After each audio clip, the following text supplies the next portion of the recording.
Good morning, ladies and gentlemen. Today, I would like to talk about the application for the Wetland City Accreditation of the Ramsar Convention. In particular, how was this process for the city of Valdivia in Chile? I will now start my presentation. I hope it is properly viewable for everyone. The first context is that the Ramsar Convention on Wetlands of International Importance was an agreement established in 1971, yet Chile signed on to this convention in 1981. The Wetland City Accreditation is a voluntary system that allows cities valuing their natural or artificial wetlands to gain international recognition so that their efforts can benefit from this positive publicity and acknowledgement. In order to do this, the city needs to show that it has genuinely appreciated its wetlands at a fundamental level.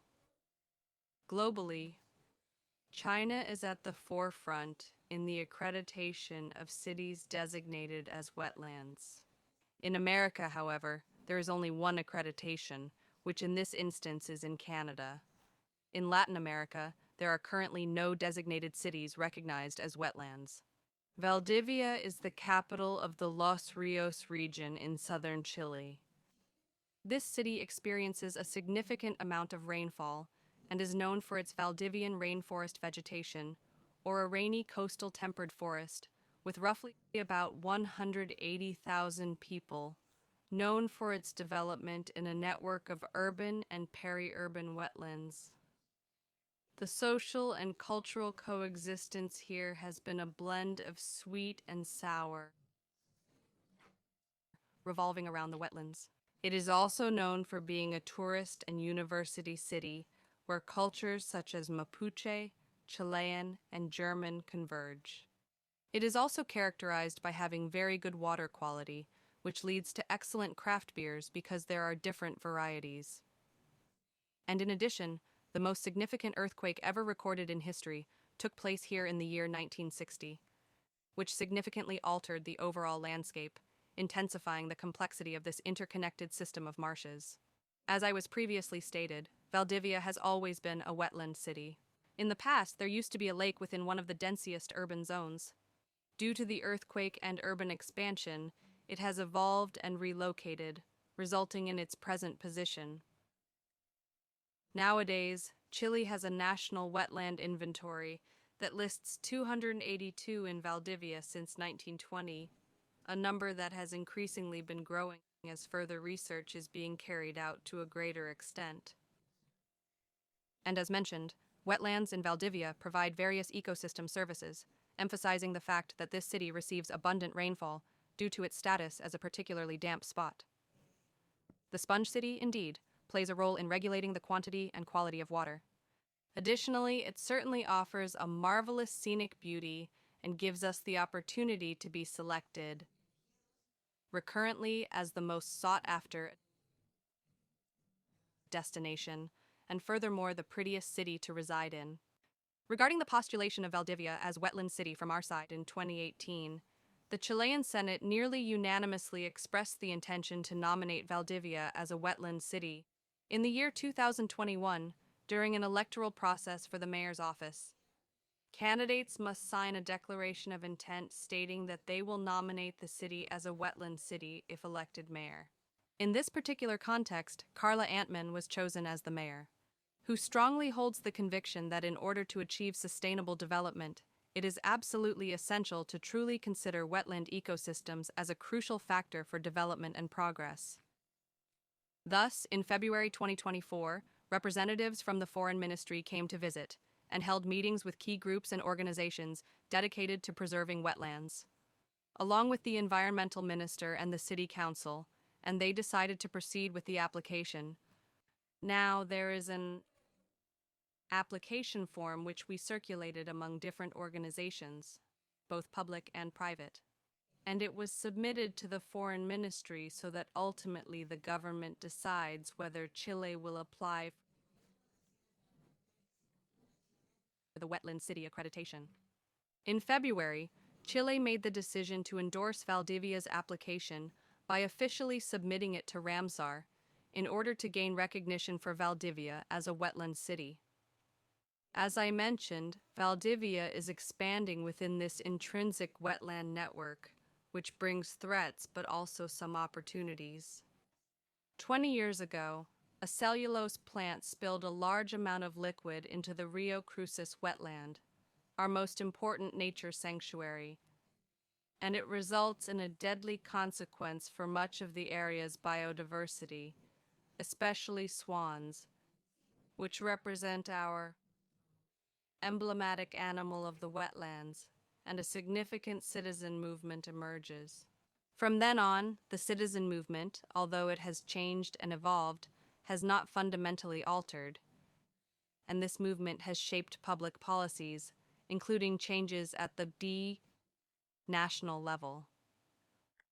Returning to the topic of Wetland City, there are 6 criteria that one must demonstrate, or that the city must be able to demonstrate and that are being met. One of the requirements is to host a Ramsar site or another wetland of international importance, which in our case is this nature sanctuary designated in 1981 with over 4,000 hectares featuring high biodiversity. We also host other wetlands protected by a law, which I will talk about a little bit later, that came into enforcement in 2021. It is important to mention that this new law enables us to manage urban wetlands under a conservation status, which currently represents some 925 hectares protected and recognized. In addition, there are nature sanctuaries, also holding a conservation status, with an area of about 8,000 hectares.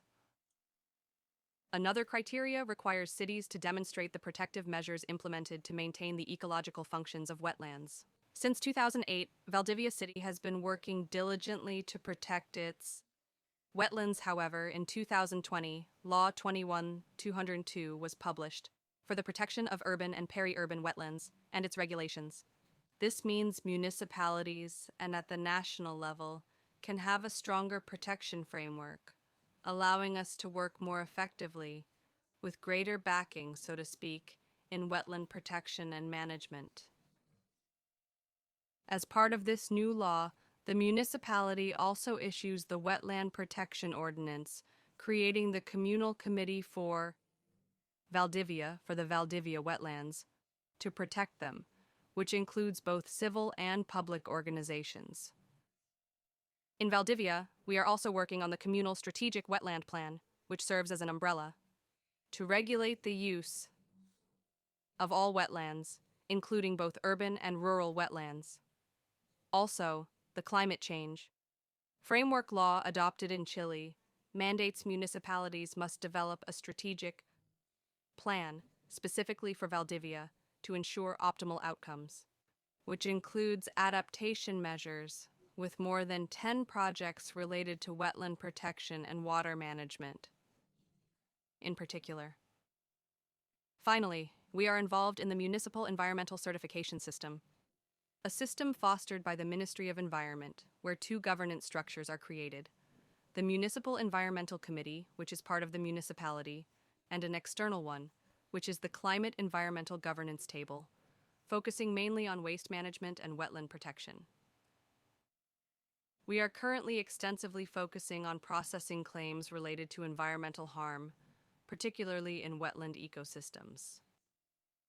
One further action we must showcase is our effort in wetland restoration and management, as previously mentioned. In Valdivia, there is significant social engagement around wetland protection, which has worked considerably and with whom we are currently cooperating alongside the municipality and other public departments. The municipality has also undertaken initiatives, particularly highlighting a new cleaning team focused on wetlands in Valdivia that clean channels and waterways that are incorporated in the Master Water and Rain Plan, but now from a more ecosystemic perspective, and consistently led by a conservation engineer. This project has been the foundation of the new Best Practices Manual for Wetland Maintenance, urban and non-urban. We also have in Valdivia, with the Bio Cruces Wetland Center, which serves as a research and environmental education facility. Currently, It is oriented towards developing nature-based solutions, like water purification wetlands, for example. That can offer a solution in situations where conventional methods can't be supplied or made available. Also, it is essential for us to show that we face both challenges and opportunities in the integrated planning of land use. We have various plans in place. In terms of territorial planning, such as the Valdivia Riverfront Master Plan, we have a Sustainable City Action Plan for the year 2030.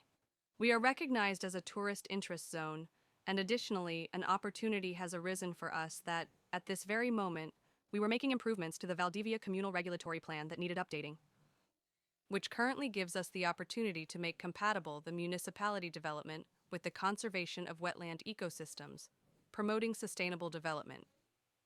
The objective is to protect and improve the lives of our citizens, while also enhancing our economy and preserving our cultural legacy.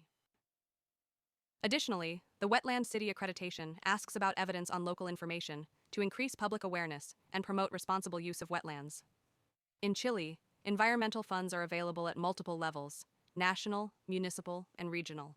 These funds are essential for conservation efforts and environmental protection, which offer opportunities for different social and territorial organizations to contribute to the territory and provide what municipalities sometimes cannot provide. In the indigenous consultations about water quality standards for the Valdivia River, over 800 representatives and leaders from Mapuche communities and associations have taken part.